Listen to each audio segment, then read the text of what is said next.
In the Champions League knockout phase, every decisive moment gives you goosebumps. I get those goosebumps every time. No, would you believe this? The UEFA Champions League Round of 16. Stream every match live exclusively on Paramount+. This episode is brought to you by Progressive Insurance. You chose to hit play on this podcast today. Smart choice. Progressive loves to help people make smart choices. That's why they offer a tool called Auto Quote Explorer that allows you to compare your Progressive car insurance quote with rates from other companies.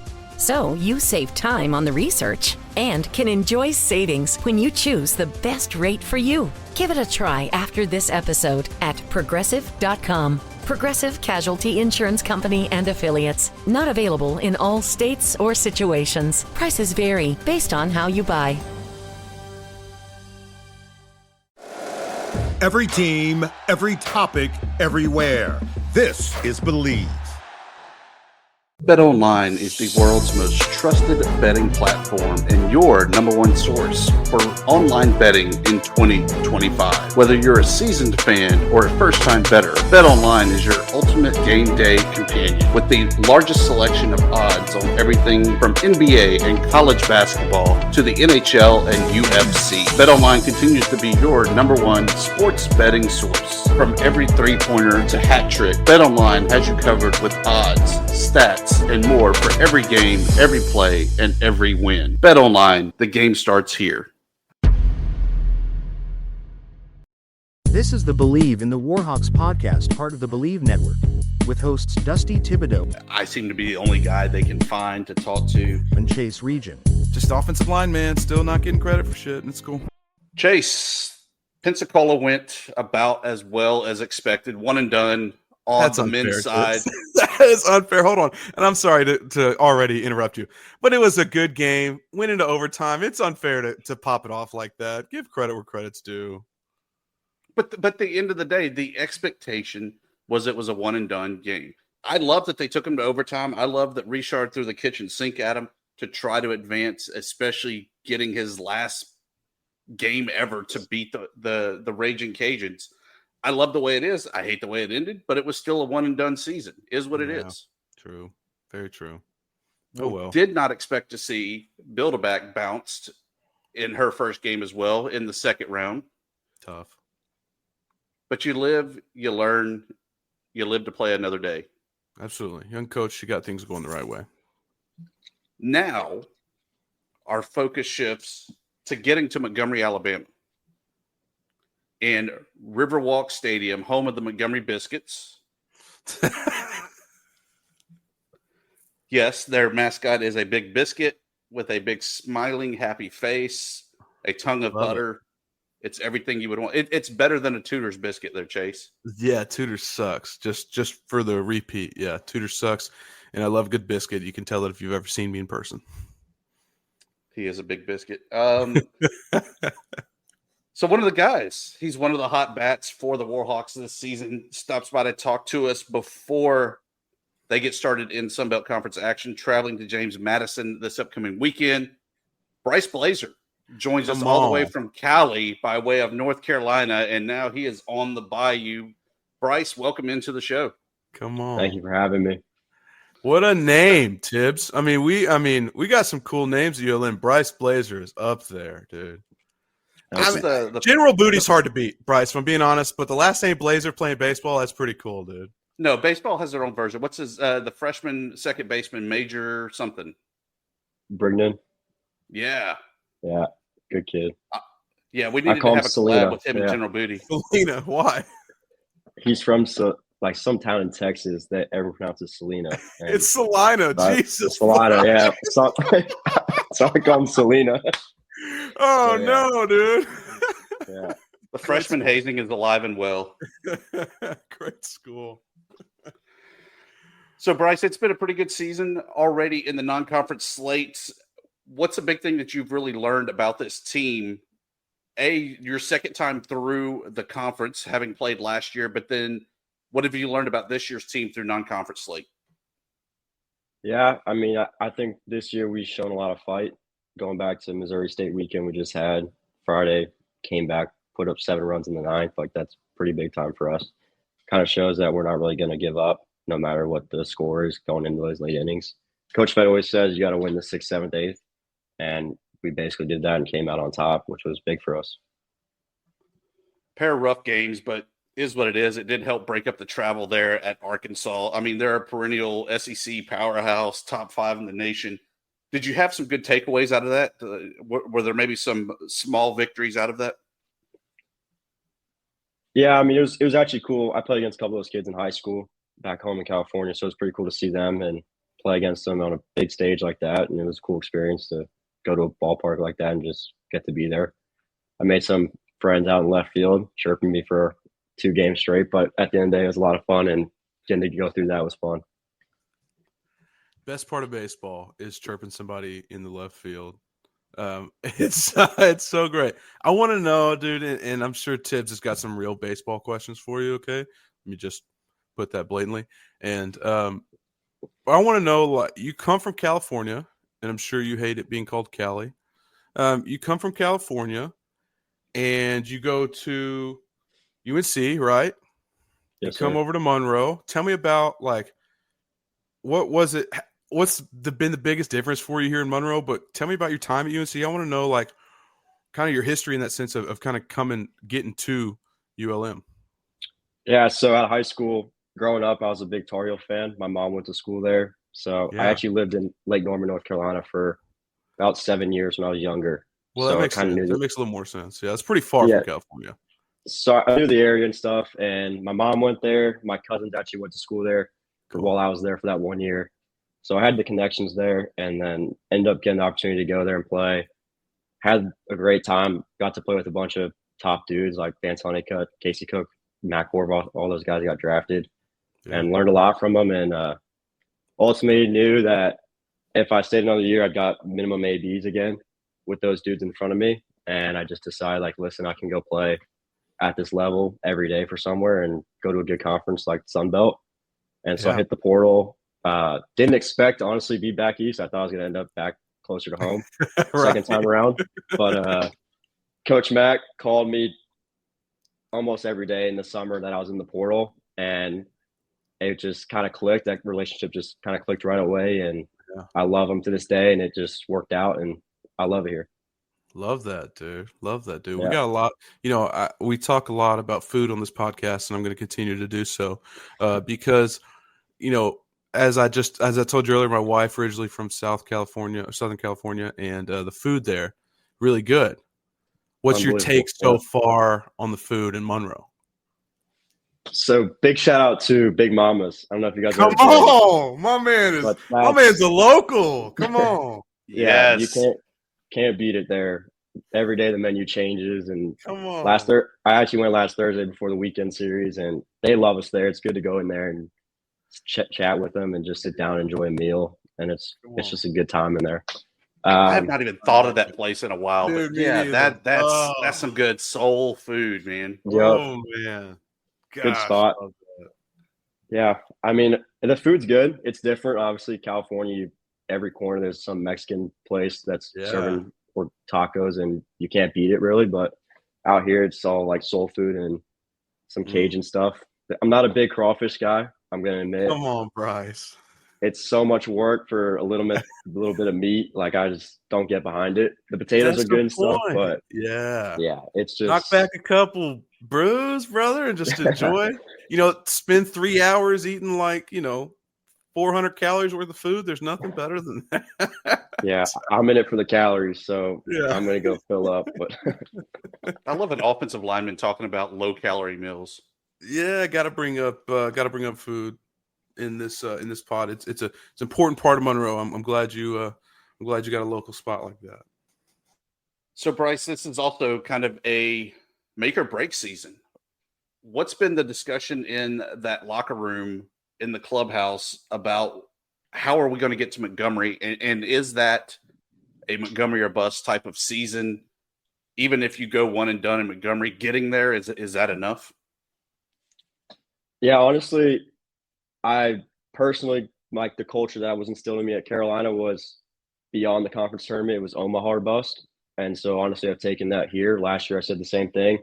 we had a retreat, and I basically told them, like, I don't know why we're only thinking about the conference tournament. Let's think beyond that and go further and make a run at something really special. And so I've taken that same mindset going into this year, and it's really Omaha or bust at the end of the day. You got teams like Coastal that did it 8 years ago, and Fresno State did it a while back. Like, you can do it. Like, there's opportunities to do it. And so honestly, I think making a conference tournament should be an everyday thing here. Like, we have everything, the talent, the facilities, everything here is in line to make a conference tournament every single year. So in my opinion, it would be a bust if we don't get to Montgomery this year. We're always all over the place. But one thing that even Fed talked about, and everybody always talks about with baseball, the bus trips. And y'all had a great one this past week going to Missouri State. What happens on the bus? Or are you legally allowed to say what happens on the bus? We definitely can talk about it. So first bus trip, made the freshmen and newcomers sing karaoke. So you give them a pair of headphones, you blast a song, whatever they want. They can't hear themselves sing, but they're up there singing for us. Go on for about a minute apiece, and then we pick a winner at the end. I think this year, who won this year? We just did it. I can't remember who won, but we had some good acts. Like, it was pretty good this year. And then after that, we'll chill for about 10 minutes, and then it's just straight Mafia for the rest of the way. For whatever that was, 7 hours, we played Maf the whole time and got there, and that was about it. You've got to elaborate on what Mafia is. So Mafia is like, you get a narrator, one guy on the whole bus, and basically you walk up and down the aisle and you say, picking the Godfather, picking the Moff. So those guys are basically in charge of killing people on the bus, hypothetically killing them, and then sure. Or recruiting them. So you can get 2 recruits. The Godfather does. So you go out, let's say, like, you pick a couple cops and a couple of medics and stuff to save people. And the cops are essentially out. They just point to people and they're checking them. So it's like, let's say I'm the Moff and they check me, then the cops are on scene. So then they come up, they scream, like, I'm a cop, I checked Blaser, he's hot, like, get him out of here. And then you just have to vote off the Moff. And so either townspeople win or the Moff wins at the end of the day. So and we'll call it gets a intense. team building activity, yeah. Yeah, I mean, it gets intense. You got guys lying out their teeth, but then you just got to play along with it, and you're just trying to win at the end of the day. Love that. I love that. I'm sure a lot of camaraderie happens on those bus trips. But all I know is I used to have some roommates that were baseball guys, and you wouldn't see them for 2 weeks. But how do you keep it together when you do that? I think that was always my question. Was like, do you just strict regiment? Do you try to study on the bus? I mean, you gotta, go to class and all that, and then you just kind of got to figure out, like, you know what I'm saying? Like, how do you live that? It's like you're touring, like you're a musician touring. I mean, it's crazy. Yeah, I learned early on that, like, classes are going to catch up to you in the season, so I try to get way ahead. I try to do all my work on a Sunday before our Sunday game, so I get up early. I'm a big morning guy, so I'm up pretty early in the morning, and I get it all done, and then I don't have to worry about it for the week. So, like, last week, I didn't even bring a computer on the bus. I just was there for fun, basically. No school, didn't think about it one time. And then showed up to class today, and I was like, I don't know what we're doing, but I'm here. And then we'll leave again. Just tell your teacher, hey, I'm not going to be here next Monday or Tuesday or whatever it is, and you just kind of figure it out on the fly. I always tried that. Yeah, teach, I'm not going to be here next week. And they were like, yeah, okay, good. It didn't work out. So, Bryce, what do you feel is the big thing that this team needs to still work on in order to get to Montgomery, get to the regional, the super regional, and Omaha? Yeah, we talk about the 3 pillars of baseball: pitching, defense, and offense. And honestly, I don't think we played a single game where every single thing has been, like, done. Like, we haven't filled all those 3 pillars yet. But we're still winning games, which is a good sign. But I think once we click on all 3 cylinders, we could do whatever we want at the end of the day. I'm just glad that you are a great baseball guy without the stash. Baseball stashes are just terrible, terrible thing. It doesn't matter if it's a team building ritual or event. Kill the stash. Harshly disagree. I will harshly disagree. Stashes are a cool thing, Bryce. And as a blonde-haired kid from California, I'm going to say you need one. So I just shaved this morning. Yeah. Oh, so bad timing, but yeah, just shaved it off. Yeah. So baseball guys are always superstitious. They're weird. They're creatures of habit. What is your big superstition that you got to do every time out on the field? I really wouldn't say it's superstitious, as more so it's like a routine, just a very strict routine that I do every single day at the field. I show up about an hour 45 early before stretch, and me and Colby Lunsford, our shortstop, normally the two that are there, we go hit, do our routine. Like everything is 4 swings here, 4 swings here, 4 swings here. Everything is about numbers. Everything I do off the machine pregame is literally just the same thing I've done for years now. And then after that, I sit down and I'm just relaxing until I got to go out there and stretch, probably on aux playing music. And then pregame, I heard Fed talking about this on his when he did it. So you probably remember the old Gangnam Style song. Yes. So 10 minutes before we have to be out on the field, I start kind of playing some old throwbacks. And then at 5 minutes, we play that song. And the whole position player group gets up, and we've just made this dance, and we do it before games. And so that's been our big thing this year at home. And on the road, we haven't figured out how we're going to do it yet because we're not enough time in between, but we've been doing it at home every single game. There's your superstition. He said, I'm just routine. And then he describes a 2-hour-long superstition that he's got. Yeah. So on Fun Belt podcast, we had a guy from South Alabama. He's like, I don't really have a superstition, but when I take off my arm guard, I have to do the top before the bottom, and it has to go over my left cleat. He goes, but I'm not superstitious. I was like, dude, you just defined exactly what we were talking about. He's like, I'm not really superstitious, but, I don't touch the baseline. Yeah, never touch the foul line. I don't touch the foul line, and he said it real straight face. You got to jump over the foul line with your right foot forward, like never. Yeah, I guess it is pretty superstitious, but it's just certain things I've always just done. I don't know. It's just routine at this point. It feels. Dude, if it works, it works. Keep going. Why not? We're about 3 months away from MLB draft. How crazy is it? Know you're draft eligible. Could be wind up hearing your name called for the draft. Is that something that you really want to do, or do you want to come back to ULM for another year and hang out on the bayou? I mean, it's a dream to get drafted, so I definitely would be the number one thing I want to happen. But at the end of the day, just the whole goal is to go out and win. Don't really worry about it. Whatever happens, happens, and just go play and have fun with your boys. Always, it seems like the summer ball is where you kind of go out and make a big name for yourself for that draft prospect. Did you get to play in some summer leagues last year, or are you kind of getting hit up again for this year's summer leagues? Yeah, I went to my freshman year. I played back in the CCL back in California for the OC Riptide, and then last year I went up to the NECBL and played for White River Junction, Vermont, the Nighthawks, Upper Valley Nighthawks, and it was fun. I had a great host family. We were up in the mountains. It was a lot of fun, but summer ball just can be long after you play every day in the season, and your body's wearing off. But yeah, it's fun. To ask, like, how does that, like, obviously played football, right? We would not do anything, but yeah. In the summer. But how does it, like, do you get recruited to go play summer teams? Kind of tell me, you got a host family, like, how does that process work? Yeah, so teams will reach out to you early on, or maybe like you're having a good year and they're like, hey, we need another outfielder or whatever they need. And you'll like the NECBL is a good league. Northwoods is a good league. The Cape obviously is what everybody wants to go to. But like, so they'll hit you up and say, hey, like we need a guy come. The Cape even does like 10-day contracts and stuff just to fill a spot before other dudes get there. Nice. But yeah, host families is so you get assigned, unless I was back home my freshman year. So I just lived at home and drove 30 minutes each day. But host families it's hit or miss. My first host family this past summer, I'm allergic to cats, and they had a cat, and I was sleeping on the sofa. So it would have been a long summer, and I got out. Thankfully, they got me out of there. But it's a lot of fun getting to interact with those people. They kind of show you around the town and stuff and what there's to do like around there. But it's cool. Moving across America, going from California to Carolina to Monroe, Louisiana, dude, you're just a baseball guy, huh? Yeah, always traveled for baseball.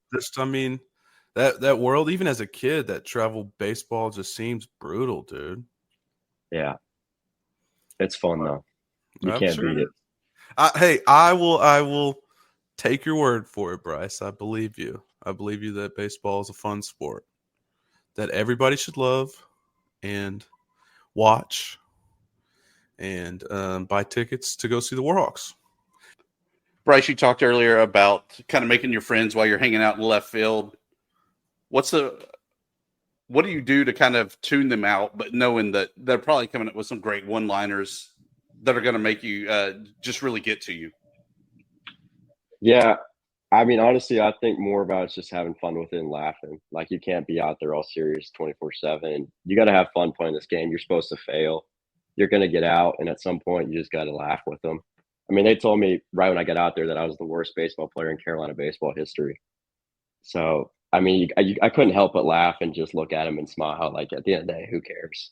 You get to the point where they talk about, obviously your bio says your sister played soccer at East Carolina, right? Really cool. Do they get to the point of like going after your family and stuff? And how personal does it get out there?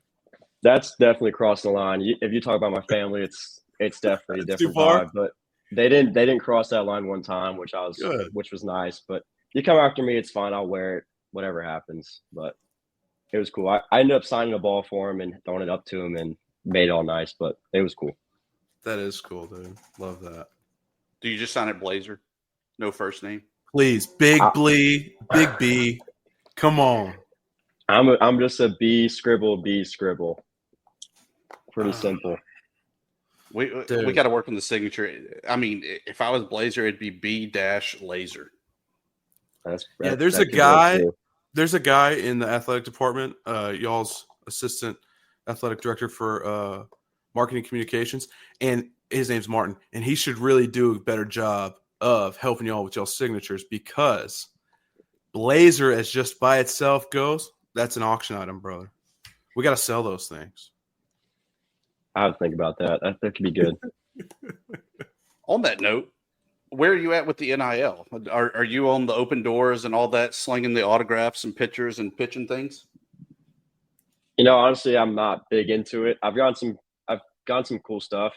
Turtlebox has sent me a couple of speakers, so I've got a couple of those. I've got a back grip deal with Naked Back Grips, so I get free back grips and stuff they send to me. I also did one for Rangers hitting coach. He came up with this bat called a thick grip bat. It's supposed to help you with stuff with your swing. So I did a video for him, but really not into like the whole money thing. At the end of the day, I'm just here to play baseball. I'm not really worried about the whole making a profit right now. But Bryce, you got Alcorn State tomorrow. We're recording this on a Monday afternoon. You've got Alcorn State at home tomorrow. You have 3 on the road. Sunbelt play starts, right? You go against James Madison. You come home for a game against the worst team in America. What's your message to fans that are thinking about coming out? How do we get them out there? I mean, we're definitely trying to get more people in the games. I think coming up with Sunbelt play, we should pack the stadium out. The last year we played Ole Miss at home, that place was packed, 4,000, 5,000, whatever it was. And it was a great atmosphere to play, and it felt electric being out there. And I think we could do that a lot more this year. I think we have the talent on the field to produce people to come watch, and I think it's got to happen soon.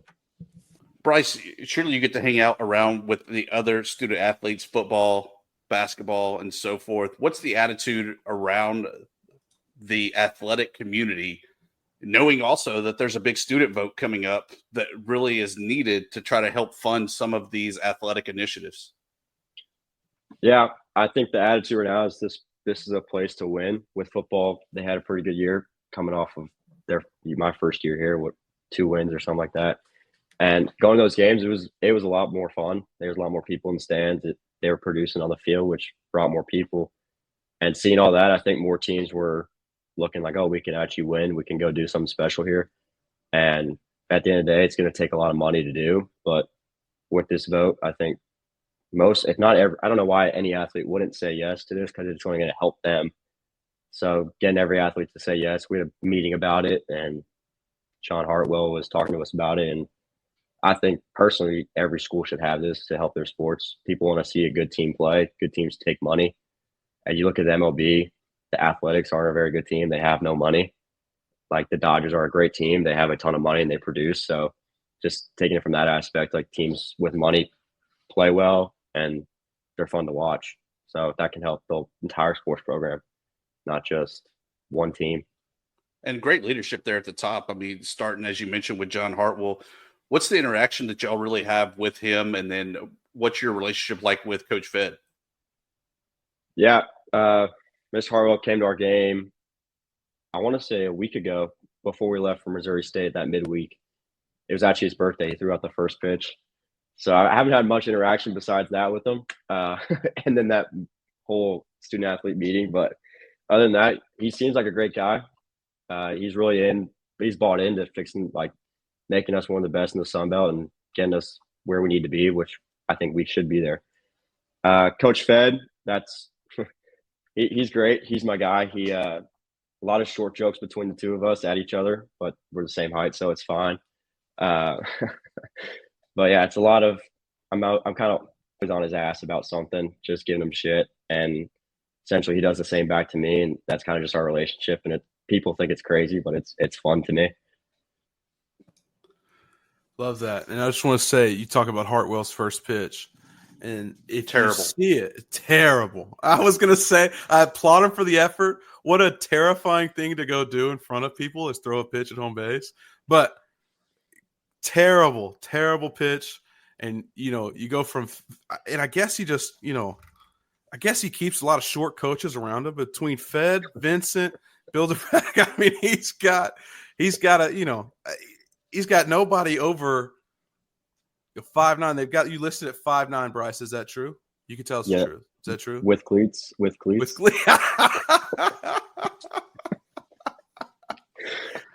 That's hilarious. That's hilarious. I know it's in the season. You don't have much downtime. You talked about the good old karaoke of freshmen, the Mafioso game. What else does baseball really kind of get into in the downtime that they do have after these midweek games? Yeah, today was our first off day in a while. So honestly, I went to class and I just relaxed for the first time in a while. Didn't swing a bat, didn't do anything. But last night after our game, I had set up, we kind of converted our weight room into we called it the Lou St. Amant Casino and Resort. So we had a poker table for a bunch of dudes. We're a big poker team around here. So a bunch of them played poker. We had 3 blackjack tables and an Uno table for those who didn't know how to gamble with blackjack or poker. And we basically just said, hey, wear your best outfit. It can be crazy. It can be suit and tie, whatever you want. And we had a few older guys be the dealers. And just basically for 2 hours, the whole goal was to make as much profit as you could. And you're competing for a $50 Delta Biscuit gift card, $30 Daily Press gift card, or an 18-pack of Michelob Ultras. And basically we came down to if you're overage, Bryce. If you're overage, yeah, exactly. Yep. If you're overage. I'm 21, so it's fine. Basically came down to 3 of our pitchers and our catcher. Our catcher somehow made like $1,000 in Uno. I have no idea how he won that much, but he did. And so they're like, all those pitchers were up to like 3,000. So he's like, all right, I got to go all in on a hand of blackjack here and try to win. And he ended up winning that hand, and he was up like 2,500 at that point. And so they're kind of all tied. And so 9 o'clock was the last hand that was dealt. And at 9 o'clock, they all went all in basically. And I was the dealer, and I actually got blackjack, so they all lost. But so then we just gave it to a couple pitchers, and they just picked their prize. And it was a fun night. They said it was a good time. And it's just basically just trying to figure out ways to get together and have fun. We're always together on the road, but when we're home, people try to do their own things, but trying to keep that team bonding and energy that we have just with each other.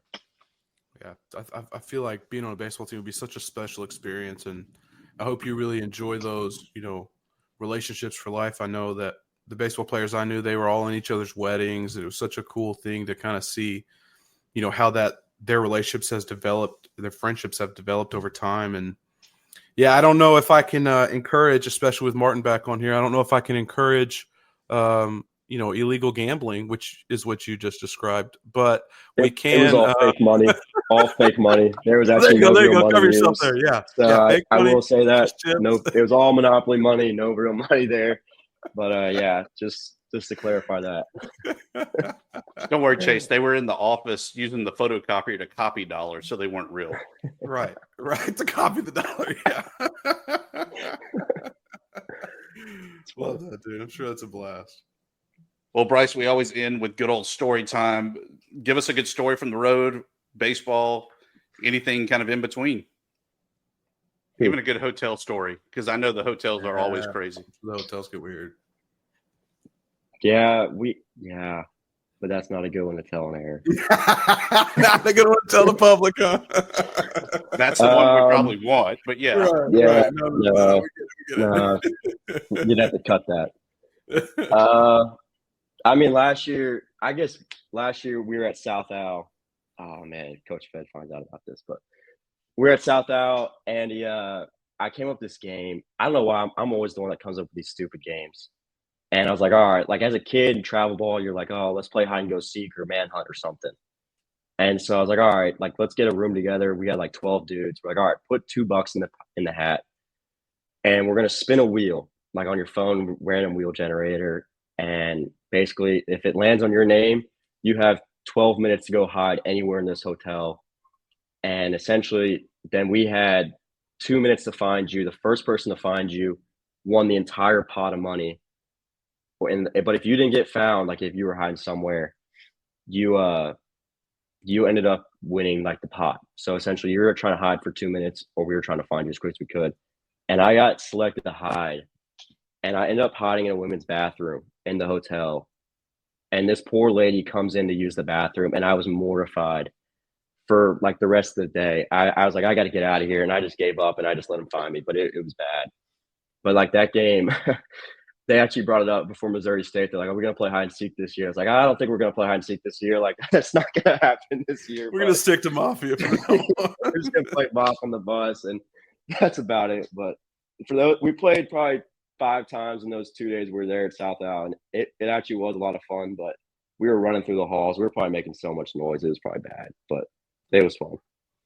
See, what I heard is that he is very resourceful and thinks on his feet, which is exactly what you want for an outfielder in baseball, Chase. Hey, a little bit daring too, right? You know, like he's gonna take a little bit of a risk going into the women's bathroom, 100%. I'm for some reason coming up with these dumb ideas, and they're fun in the moment, but then you look back and you're just like, why did we do that? Like, no, you look back on them fondly, I promise. Oh, and then some. I'm just glad there wasn't social media back in my college days. Yeah. Even worse, there was party pics, meaning there were actually negatives and lifelong memories of our stupid events that we did. So, Chase, that was so much fun. We should probably do it again next week. I will see you next week, bud. Thank you, Bryce. Nice to meet you, brother. Thank you. Thank you for having me. I get those goosebumps every time. In the Champions League knockout phase on Paramount Plus. The wait is over. It's kill or be killed. Every decisive moment gives you goosebumps. No! Would you Bleav this? I get those goosebumps every time. It's now or never for Europe's best. In the ultimate club soccer competition. Those goosebumps every time. It's truly remarkable. The UEFA Champions League round of 16. Stream every match live exclusively on Paramount Plus.